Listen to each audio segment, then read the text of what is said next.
Apprendre à Sam à nous donner la main, c'était encore un vrai défi il y a peu de temps. Il nous lâchait la main sans arrêt et filait.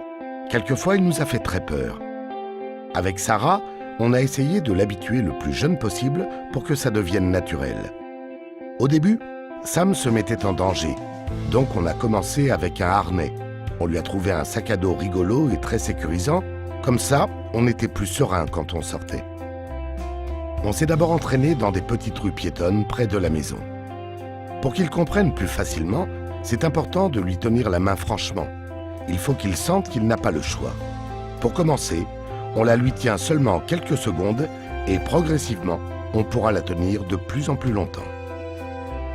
Pour que ce soit plus clair, c'est bien de lui dire ce que l'on attend de lui. Tu donnes la main à maman, Sam. Dans la rue, tu donnes la main. Quand plus petit, il n'arrivait pas à nous donner la main dans les magasins, pour faire les courses calmement, on le mettait dans le caddie. Ce que l'on peut faire aussi pour motiver Sam à nous donner la main, c'est rendre la situation amusante. Par exemple, quand on se promène à 3 avec Thomas, on fait souvent 1, 2, 3, ouh, en le faisant s'envoler. Et Sam adore ça. Quand il nous donne la main, on essaie de penser à le féliciter. Bravo Sam, tu donnes bien la main. Ça lui donne envie de le refaire.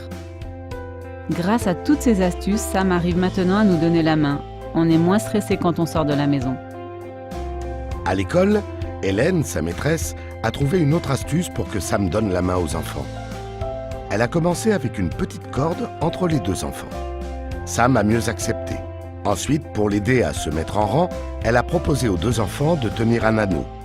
Sa copine Kim trouve ça rigolo elle aussi. Quand il sera plus à l'aise, il pourra faire la ronde dans la grande salle de motricité avec les enfants de sa classe. Pour aider Sam à donner la main, on peut commencer avec un harnais de sécurité si besoin, ou dans des rues piétonnes.